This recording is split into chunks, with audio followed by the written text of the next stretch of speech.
शिरडी के साईं बाबा का इतिहास।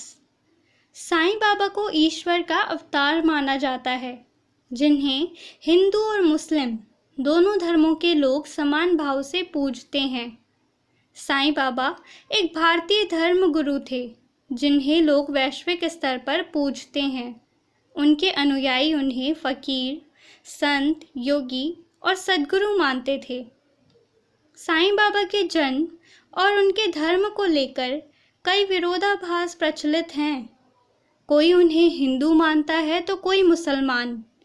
फिलहाल तो वे सभी धर्मों का आदर करने वाले एक चमत्कारी व्यक्ति थे, जो कि अपने पूरे जीवन सबका मालिक एक ही जप करते रहे।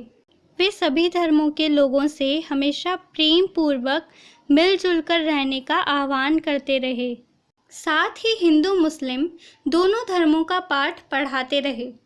वे मुस्लिम टोपी पहनते थे और उन्होंने अपनी जिंदगी के ज़्यादातर समय महाराष्ट्र में स्थित शिरडी की एक निर्जन मस्जिद में गुजारी। वही बाद में इनके रहने वाली मस्जिद को हिंदू नाम द्वारका माई कर दिया गया था, जिसने दोनों धर्मों के लोग साईं बाबा के धर्म पर माथा टेकने आते हैं और उनकी पूजा आराधना करते हैं। साईं चरित्र किताब के अनुसार साईं बाबा का जन्म 27 सितंबर 1838 को महाराष्ट्र राज्य के पाथरी में हुआ था और वे 20 से 25 साल की आयु में शिरडी में आए थे। इस किताब के अनुसार साईं बाबा जब 16 साल के थे, तभी ब्रिटिश भारत के महाराष्ट्र राज्य के अहमदनगर जिले के शिरडी गांव में आए थे। वे एक सन्यासी बनकर जिंदगी जी रहे थे और हमेशा नीम के पेड़ के नीचे ध्यान लगाया करते थे। अपने भगवान की भक्ति में लीन हो जाते थे। इसके बाद इस युवा बाबा के चमत्कारों और उपदेशों के लोग मुरीद होते चले गए और फिर धीरे धीरे उनकी ख्याति आसपास के क्षेत्रों में भी फैलने लगी। गांव वालों की उनके प्रति प्रतिक्रिया का भी उल्लेख किया गया है। उनका ये भी मानना है कि उनके पास ईश्वर की कुछ दिव्य शक्तियाँ प्राप्त थीं, क्योंकि ध्यान करते समय ठंडी और गर्मी का उनके शरीर पर कोई प्रभाव नहीं दिखाई दे रहा था। दिन में वे किसी से नहीं मिलते थे और रात में उन्हें किसी का डर नहीं था, जिनके सहारे वे लोगों की मदद किया करते थे। संतोष, मदद, आंतरिक शांति, समाज कल्याण और ईश्वर की भक्ति का पाठ पढ़ाने वाले साईं बाबा का शुरुआती जीवन के बारे में आज भी रहस्य बना हुआ है। कई दस्तावेज़ों के मुताबिक एक ब्राह्मण परिवार में जन्मे थे, जिनके बाद सूफी फकीर द्वारा गोद लिए गए थे। हालांकि आगे चलकर उन्होंने खुद को एक हिंदू गुरु का शिष्य बताया था। साईं बाबा के धर्म को लेकर फैला भ्रम। उन्होंने अपने जीवन का ज़्यादातर समय शिरडी के एक मस्जिद में मुस्लिम फ़कीरों के साथ बिताया। ये हिंदू और मुस्लिम दोनों ही धर्मों का आदर समान करते थे।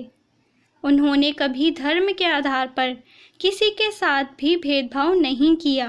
कुछ लोग साईं बाबा के हिंदू होने के पीछे ये तर्क भी देते थे कि बाबा धूनी रमाते थे और धूनी सिर्फ शैव या नाथपंथी के लोग ही चलाते हैं। इसके साथ ही वे हमेशा अपने माथे पर चंदन का टीका लगाते थे।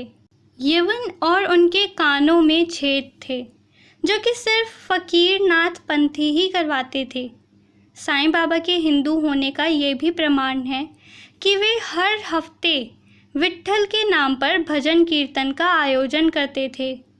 यही नहीं, साईं भगवान के कुछ समर्थक उनके हाथ में भिक्षा मांगना, हुक्का पीना, कमंडल कानों में छेद होने के आधार पर उन्हें नाथ संप्रदाय से भी जोड़ते हैं, जबकि बाबा की वेशभूषा के आधार पर उन्हें कुछ लोग मुस्लिम संप्रदाय से भी जोड़ते थे।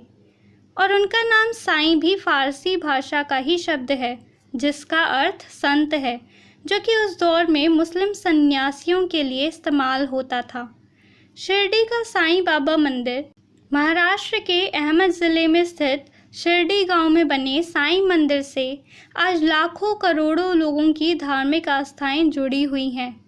इस मंदिर में दर्शन के लिए दुनिया के कोने-कोने से लाखों लोग पहुंचते हैं। साईं बाबा की शिक्षाएं और उनकी लोक कल्याणकारी कामों को आगे बढ़ाने के लिए उनके इस मंदिर का निर्माण साल 1922 में किया गया था।